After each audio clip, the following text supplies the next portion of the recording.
Sir my self Vedvrat Tiwari. Sir मेरा question ये है कि जब बहुत सारे पेशेंट को एंटीबायोटिक देते हैं तो ज़्यादातर उनको राइगर्स क्यों आ जाते हैं?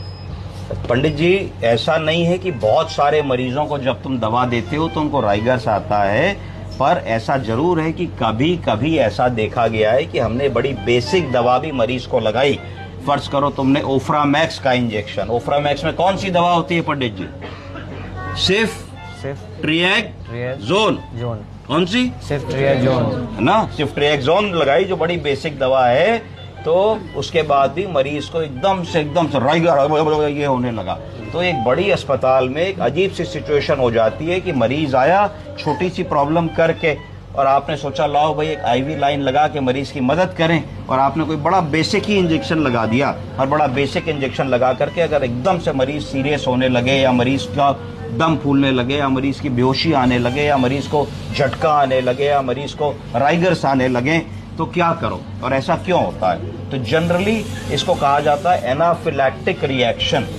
हम सब के शरीर में जब कोई भी ड्रग दी जाती है तो हर आदमी का शरीर उस पर्टिकुलर नई दवा के लिए इनडिफरेंटली बिहेव कर सकता है।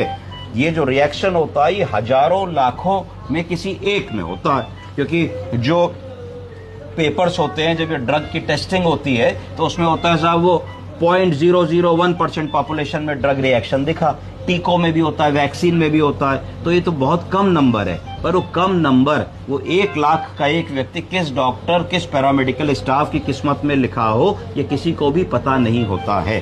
तो मेरा ये आपको सुझाव है कि एक नियम बना ले कि जब भी किसी भी मरीज को आप एंटीबायोटिक दे रहे हैं, पहली बार पहली दवा का इंजेक्शन, चाहे वो सिर्फ ट्रिएक्सोन हो, चाहे वो पिप्रासिलिन टैज़ोबैक्टम हो, चाहे वो सेफीपाइम हो, चाहे वो सेफ्टाजिडीम हो, चाहे वो मेरोपेनम हो, मेरोपेनम का दूसरा भाई कौन सा होता है? एर्टापेनम हो, तीसरा भाई कौन सा होता है? इम्मीपेनम हो, चौथा भाई कौन सा होता है? डोरीपेनम, है ना? तो मेरोपेनम, इम्मीपेनम, डोरीपेनम, एर्टापेनम, कोई भी भाई हो इसका, टीकोप्लानिन हो, टिजीसाइक्लिन हो, फॉस्फोमाइसिन हो, अगर हम किसी भी नई दवा को देने से पहले उसकी सेंसिटिविटी कर लें। सेंसिटिविटी पंडित जी कैसे करेंगे कि उस दवा को आपने घोल करके पतली सी इंसुलिन सिरिंज में 0.1 ml दवा ले ली और स्किन के नीचे आपने उसको खाल के नीचे लगा दिया एंटीबायोटिक को, है ना, और एक गोला बना दिया पेन से। आपने देखा 10-5 मिनट में कोई लाली नहीं आई, कोई रिएक्शन नहीं हुआ, सब बहुत बढ़िया है, तो इसका मतलब आप कहोगे कि उस ड्रग से